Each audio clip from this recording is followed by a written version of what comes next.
Hello everyone, आप सभी का मेरे YouTube channel the competitive as में स्वागत है। तो दोस्तों, 71वीं बीपीएससी की तैयारी को लेकर उम्मीद करते हैं आप सभी लोग सीरियस होंगे, तैयारी को बरकरार रखे होंगे और मजबूती से कर रहे होंगे दोस्तों। तो चलिए दोस्तों, इसी संदर्भ में संविधान के कुछ महत्वपूर्ण प्रश्नों को देखते हैं जो आगामी 71वीं बीपीएससी के पॉइंट ऑफ व्यू से काफ़ी उपयोगी हो सकते हैं। तो चलिए दोस्तों, विलम्ब ना करते हुए शुरुआत करते हैं। पहला प्रश्न है दोस्तों, ईस्ट इंडिया कंपनी की स्थापना कब हुई थी? तो ये सवाल तो बहुत आसान सा है, सभी लोग जानते होंगे। इसका सही जवाब है दोस्तों ऑप्शन ए, यानी कि ईस्ट इंडिया कंपनी की स्थापना 31 दिसंबर 1600 ईस्वी को हुआ था। सवाल बहुत आसान है दोस्तों। चलिए दोस्तों, अगले सवाल पे। ईस्ट इंडिया कंपनी को भारत में व्यापार की अनुमति किस शासक ने दी थी? कौन सा शासक था, मुगल शासक था, जिसने ईस्ट इंडिया कंपनी को भारत में व्यापार करने की अनुमति दी? ऑप्शन है ए, बी, सी, डी। बताइए दोस्तों, अनुमान लगाइए किसका सही जवाब है, कौन सा? तो चलिए दोस्तों, इसका सही जो जवाब होगा ऑप्शन बी होगा, यानी जहांगीर ने दोस्तों 1613 ईस्वी में दिया था। चलिए दोस्तों, अगले पड़ाव पे चलते हैं। अगला सवाल है दोस्तों, ईस्ट इंडिया कंपनी ने भारत में पहला कारखाना कहाँ स्थापित किया था? तो इसका सही जवाब ऑप्शन ए हो जाएगा। ईस्ट इंडिया कंपनी ने भारत में पहला कारखाना सूरत में स्थापित किया था। चलिए दोस्तों, अगले सवाल पर। अगला सवाल है, 1615 में अंग्रेजों ने जहांगीर से व्यापार की अनुमति किसके माध्यम से प्राप्त की? दोस्तों, आप सभी ने पढ़ा होगा इस चीज़ को कि 1615 में जहांगीर के दरबार में सर टॉमस रो आए थे। सर टॉमस रो के द्वारा ही अनुमति प्राप्त की गई थी। इसका सही जवाब हो जाएगा दोस्तों आपका option B, sir Thomas Roe. चलिए दोस्तों, अगले सवाल पे आते हैं। मद्रास की स्थापना अंग्रेजों ने कब की? सवाल बहुत आसान सा और प्यारा सा है दोस्तों। मद्रास की स्थापना कब की गई थी? अनुमान लगाइए, 30 सेकंड का समय है, बताइए दोस्तों। इसका सही जवाब हो जाएगा 1639 में। मद्रास 1600, जी हाँ दोस्तों, 22 अगस्त 1639 को फ्रांसिस डे नाम के व्यक्ति ने मद्रास की स्थापना की थी। चलिए दोस्तों, अगले सवाल पे आते हैं। 1726 का राजपत्र किससे संबंधित था? चार्टर एक्ट 1726 किससे संबंधित था दोस्तों? तो इसका सही जवाब हो जाएगा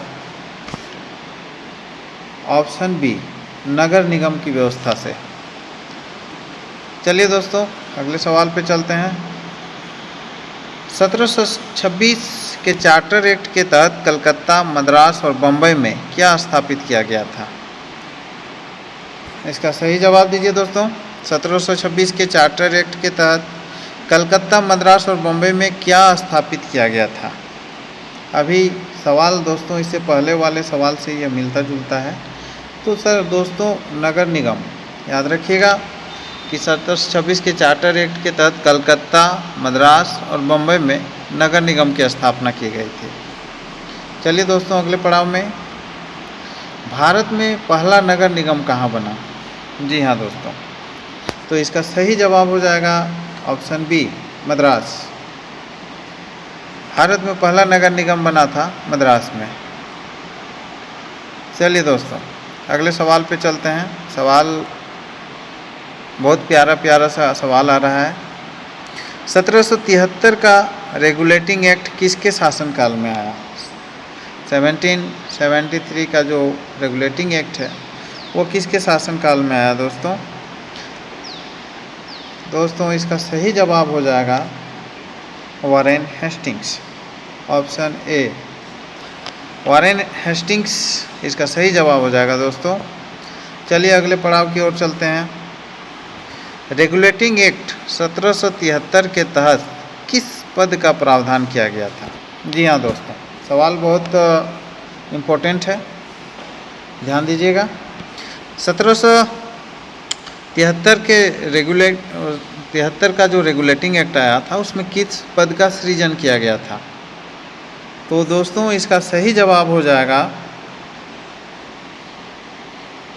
ऑप्शन ए, गवर्नर जनरल। जी हाँ दोस्तों, 1773 का जो रेगुलेटिंग एक्ट था उसमें गवर्नर जनरल ऑफ बंगाल, शब्दों पे ध्यान दीजिएगा दोस्तों, गवर्नर जनरल ऑफ बंगाल। आगे आपको भारत का भी गवर्नर जनरल मिलेगा, ध्यान दीजिएगा ईस्वी को और शब्दों पे ध्यान दीजिएगा। 1773 का जो एक्ट में बना था वो था गवर्नर जनरल ऑफ बंगाल का पद उसमें सृजित किया गया था। और पहले गवर्नर जनरल इस तरह से जो बंगाल के बने दोस्तों वो वॉरेन हेस्टिंग्स थे। चलिए दोस्तों अगले सवाल की ओर चलते हैं। 1774 में कलकत्ता में किस न्यायालय की स्थापना की गई? दोस्तों सवाल ये सब काफ़ी महत्वपूर्ण है और सिविल सर्विसेज के टर्म में ये सब काफ़ी रिपीटेड क्वेश्चन है दोस्तों। चलिए अगले सवाल का जवाब दीजिए। 1774 में कलकत्ता में किस न्यायालय की स्थापना की गई? अभी थोड़ा देर पहले दोस्तों इसकी चर्चा की गई थी। 1700 इसका सही जवाब होगा ऑप्शन बी। ऑप्शन बी होगा दोस्तों सही जवाब, सुप्रीम कोर्ट। जी हाँ, सुप्रीम कोर्ट का स्थापना 1774 में की गई थी कलकत्ता में, और इसके जो प्राधिकार में थे दोस्तों वो बंगाल, बिहार और उड़ीसा, तीनों के क्षेत्र इसके प्राधिकार में शामिल थे। और यह जो न्यायालय का स्थापना हुई थी तो सर एलिजा इम्पे इसके प्रथम मुख्य न्यायाधीश थे।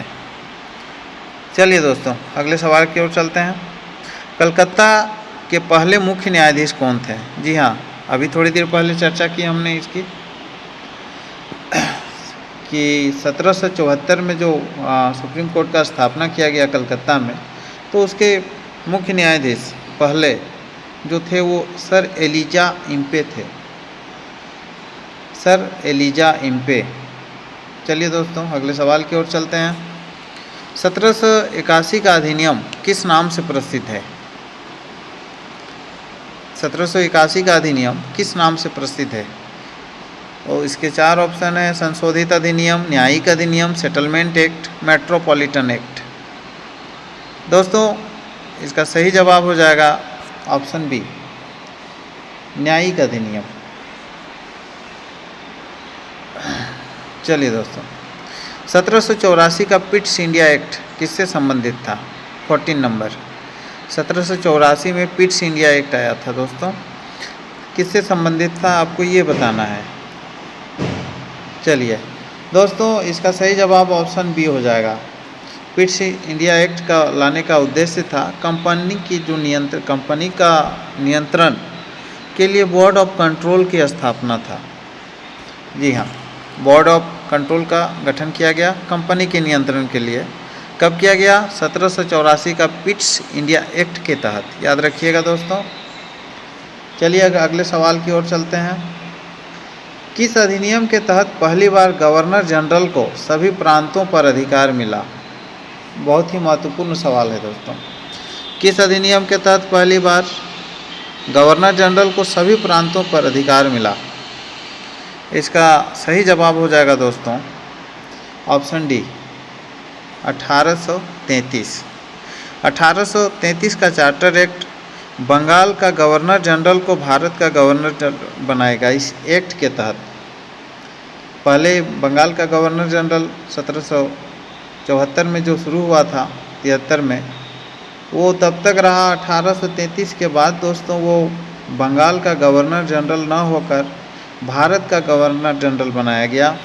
और इस प्रकार भारत के पहले गवर्नर जनरल जो थे वो लॉर्ड विलियम बेंटिक बने। बहुत ही महत्वपूर्ण सवाल है दोस्तों, इसको याद रखिएगा। चलिए अगले पड़ाव की ओर चलते हैं।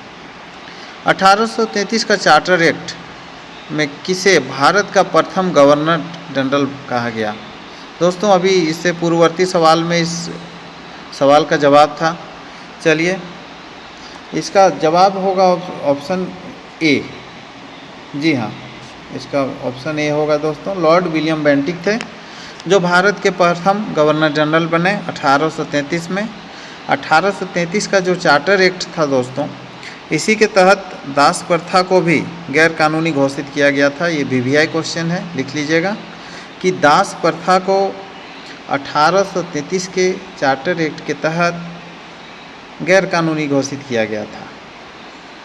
इम्पोर्टेंट क्वेश्चन है दोस्तों। चलिए अगले पड़ाव की ओर चलते हैं। भारत का पहला विधि आयोग कब गठित किया गया था? तो इसका जवाब हो जाएगा दोस्तों ऑप्शन ए। 1833 में भारत का पहला विधि आयोग लॉ कमीशन का गठन किया गया था। चलिए अगले क्वेश्चन की ओर चलते हैं दोस्तों। पहले विधि आयोग के अध्यक्ष कौन थे? जी हाँ, 1833 में जो विधि आयोग का गठन किया गया तो उसके अध्यक्ष कौन थे पहले? तो इसका सही जवाब हो जाएगा दोस्तों ऑप्शन ए, लॉर्ड मैकाले थे। पहले विधि आयोग के अध्यक्ष लॉर्ड मैकाले थे। चलिए अगले पड़ाव की ओर चलते हैं। कंपनी के व्यापार पर पूर्णतः रोक किस अधिनियम से लगी?